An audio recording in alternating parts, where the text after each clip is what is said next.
Hi guys, it's Devin Harrington, the average Gen Xer. Welcome back to my channel, where today we are taking a look at some posts from single parents on the Regretful Parents subreddit. And not just single moms, there are plenty of single dads out there these days, and they all go through hell. Single parenthood is no fun, even if you have tons of money. It makes it easier, but it's just not the way nature intended, in my humble opinion. So let's get to it. But first, on this channel, I encourage any and all animal lovers out there to please consider fostering for your local animal shelter or volunteering on site. This is my little Goldilocks. Her name in the shelter is Dahlia, but I call her Goldie because she's so pretty. She's going to be a tall, leggy blonde one day.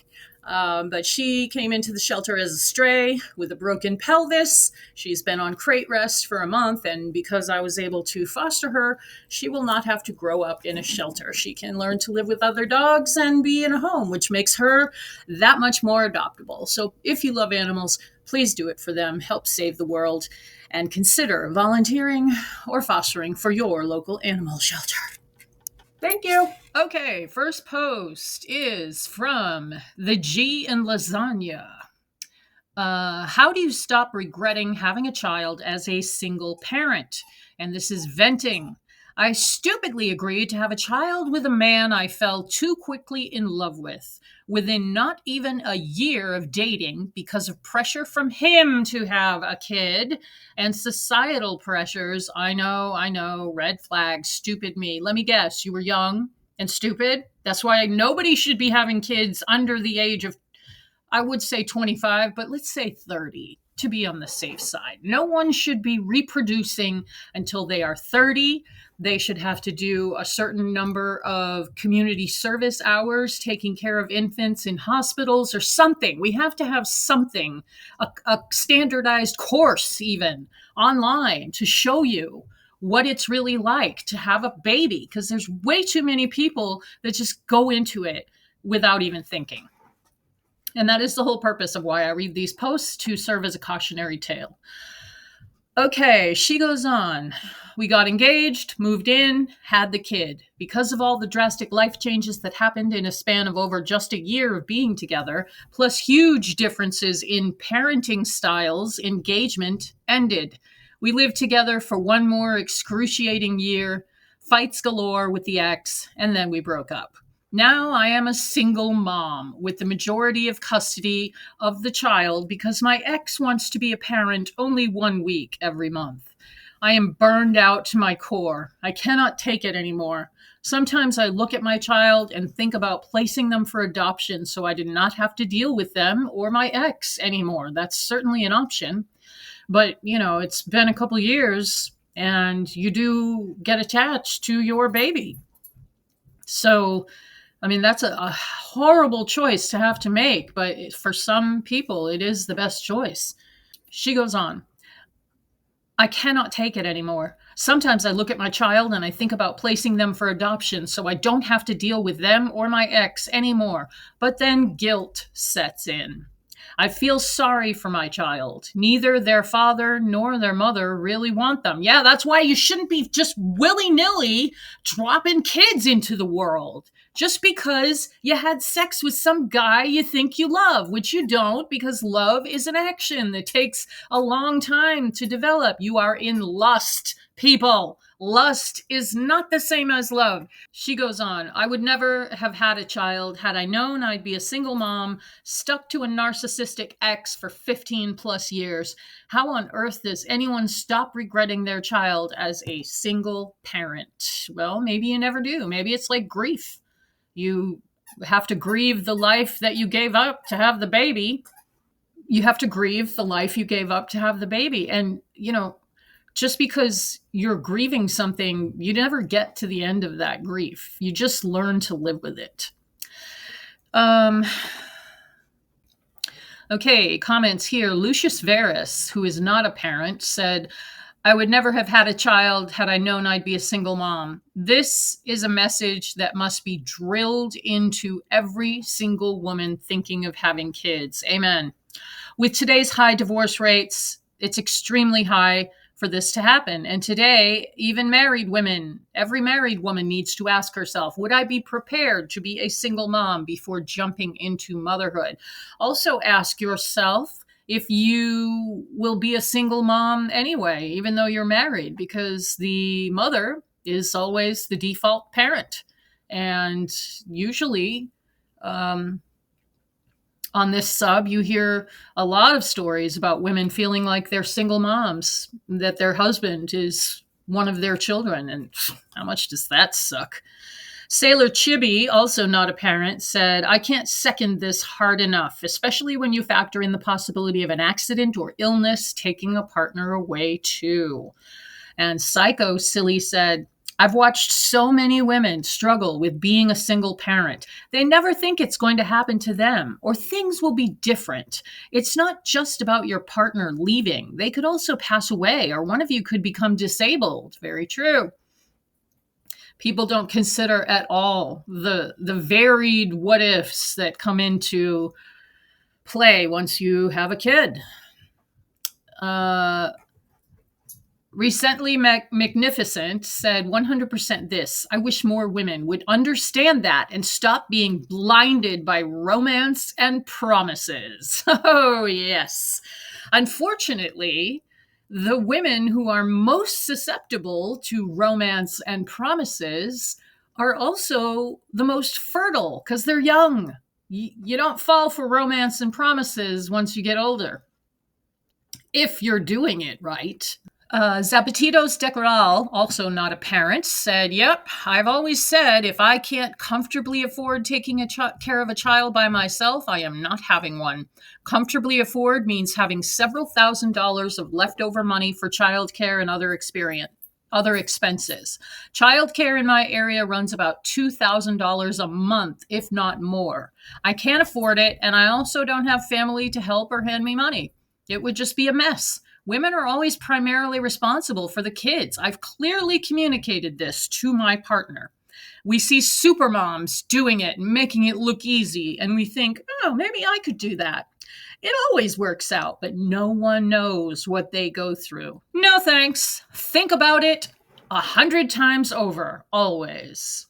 And Polar Star 89 responded, we also need to talk about co-parenting and how your ex can go from loving and caring to an absolute asshole who wants revenge the second your relationship ends. A lot of people use their kids to get back at their exes. Not all parents who have a co-parent have it easy. Sometimes that co-parent makes everything harder.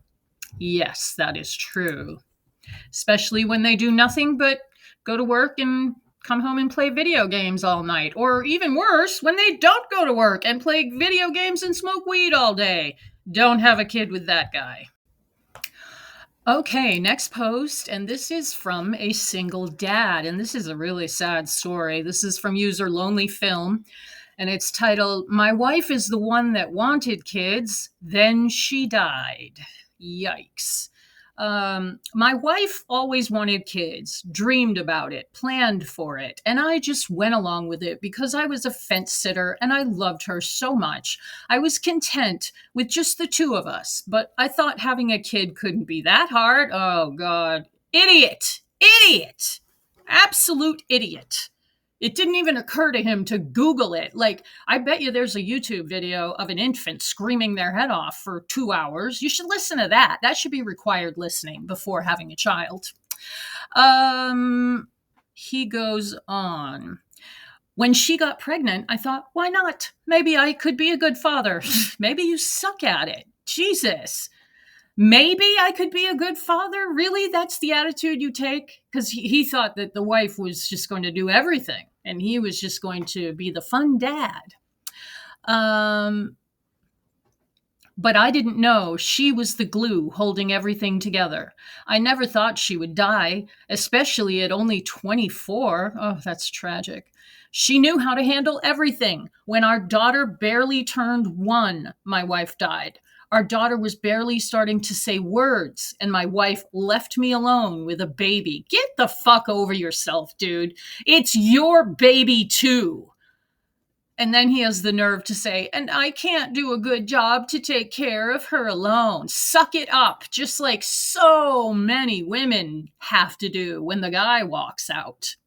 Our daughter is 2 now. I'm failing her every single day. She needs so much, and I'm barely keeping my head above water. The tantrums, the constant attention she needs, it's overwhelming. I'm about to get fired from my job. I'm doing DoorDash and on the verge of losing everything. I wish I could die. Every time I'm driving, I think about how easily I could die. I would have unalived myself ages ago if I didn't have a daughter that I didn't want to be an orphan. I didn't sign up for this. Actually, you did. When you got with your wife, you probably said something along the lines of, in sickness and in health, so long as we both shall live. And now she's gone, and it's your baby. You are the one. God, what a fucking weak ass little bitch complaining.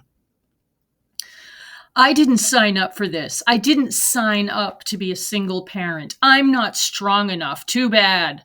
First time posting here, and I don't know if this qualifies, but I needed to vent.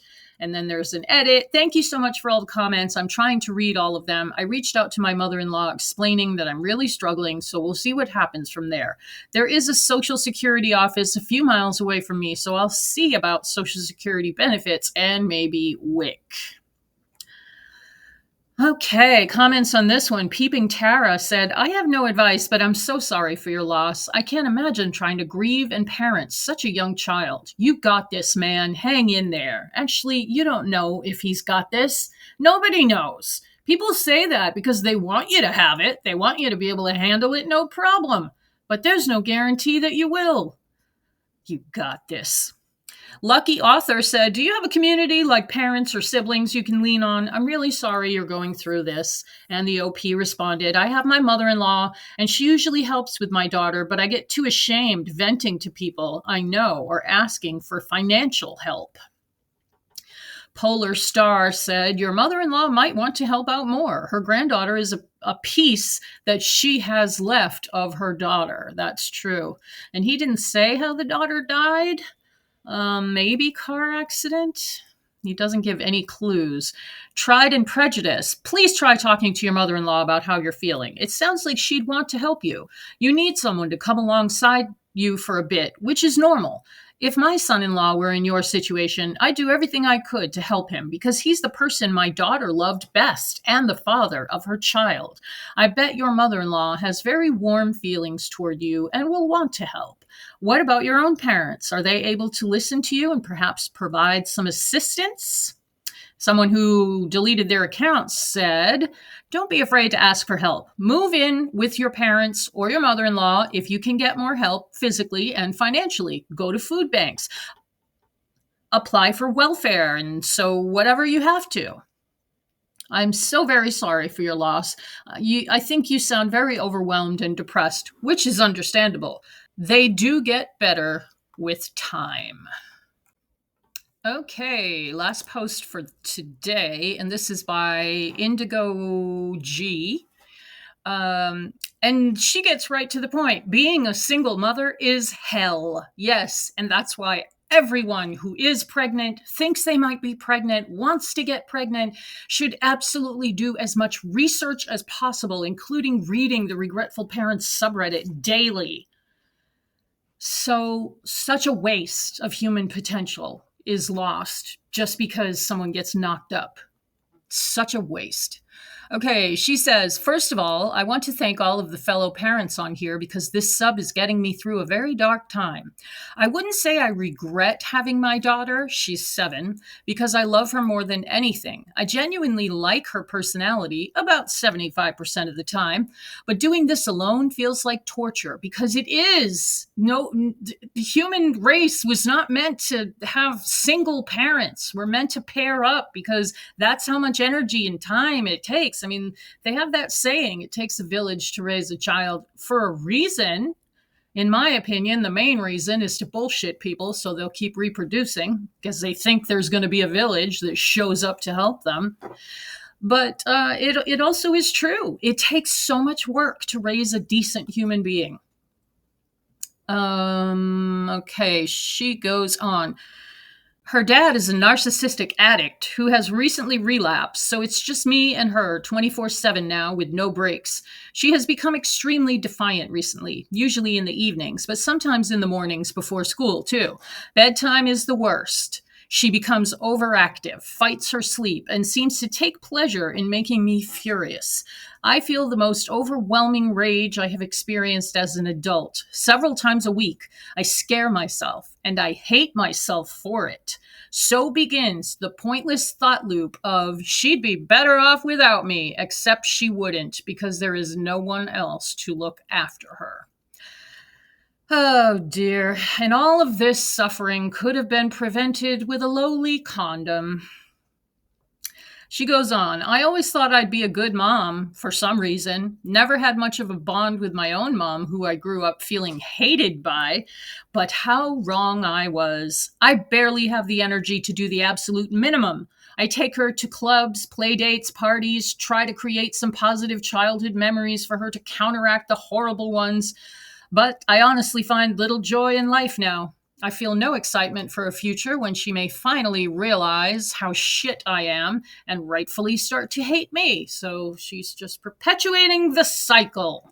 Once again, the cycle of abuse could be stopped with simple condom. I think the condom is probably the most underrated invention in human history. Okay, she goes on. It is a painfully lonely journey having no one to share parenting with. I haven't been able to find a new partner due to PTSD from my ex. I have dated, but continuously find I end up running from anyone who tries to get too close.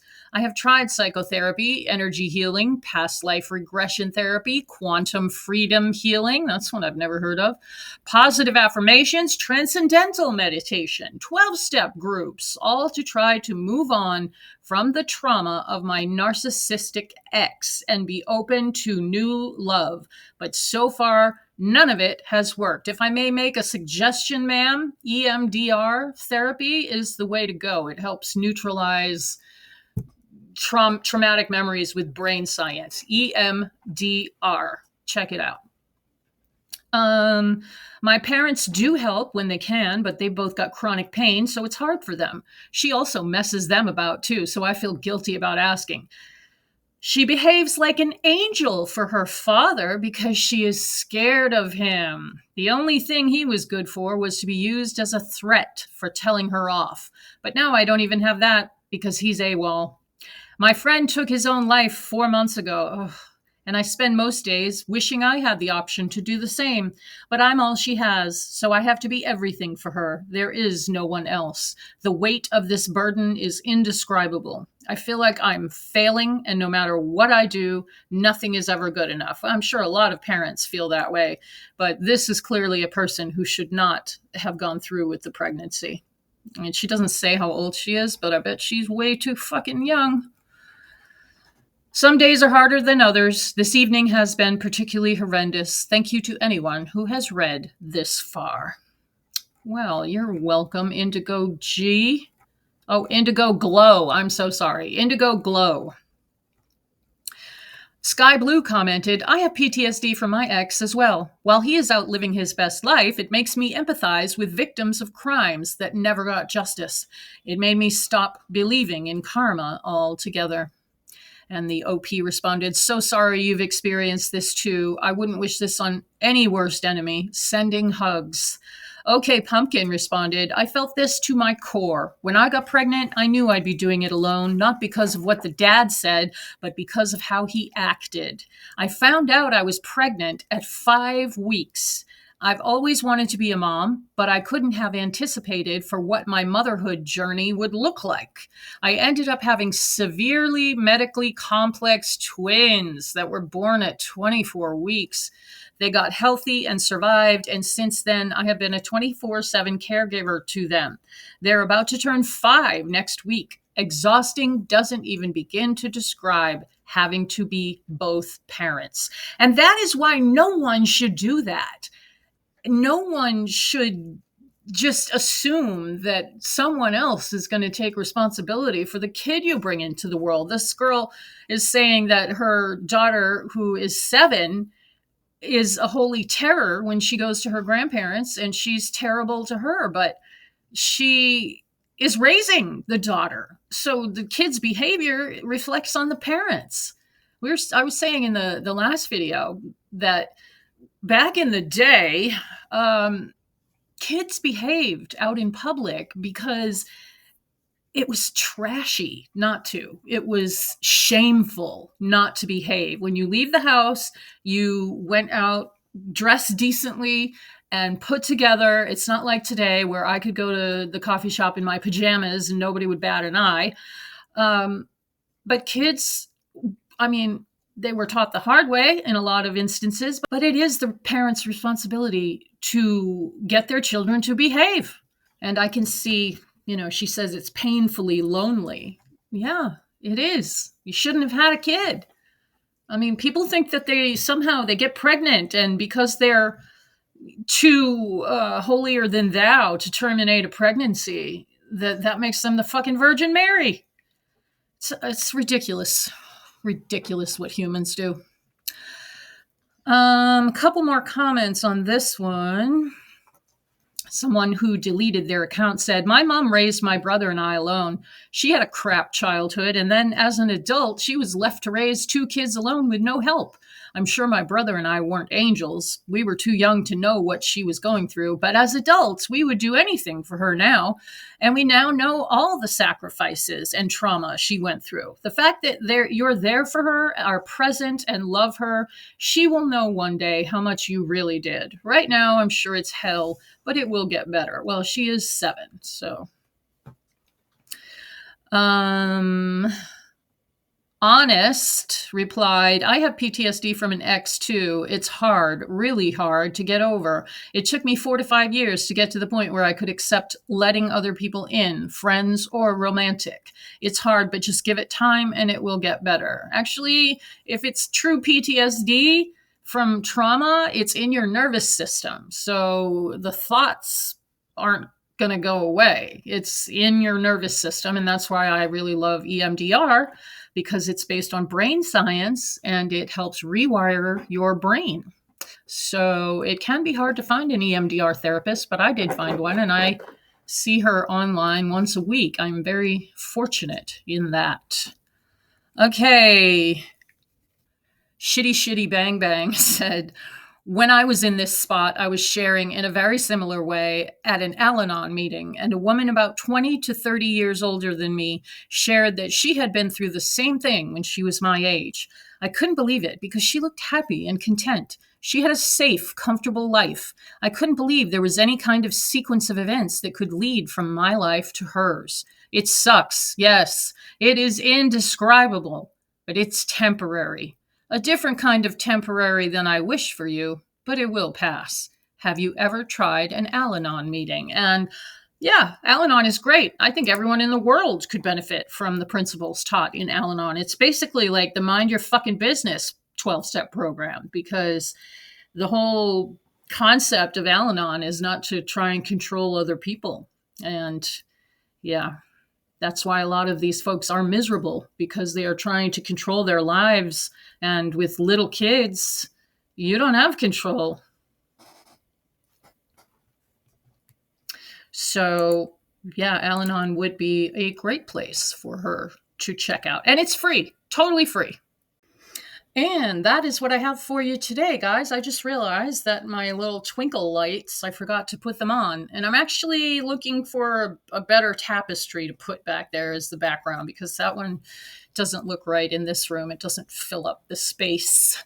Anyway, let me know what you think about these single parents. Did you dodge that bullet? Because I certainly did. When I was younger, I got pregnant at 24. And immediately ran, not walked, to the local abortion clinic. But if I had been foolish and stupid and needed to have someone to love me unconditionally, I would have had that baby, and I would have been a single mom at 24. Don't do that to yourself. Do not do that to yourself. Even if you're late 20s, if you're not absolutely 1000% sure that you want kids, please don't ruin your life. Anyway, guys, I'm all over the place today, but I am glad to be back on my upload schedule of Sundays and Wednesdays. And stick around, and I will see you guys in the next video. And thank you so much.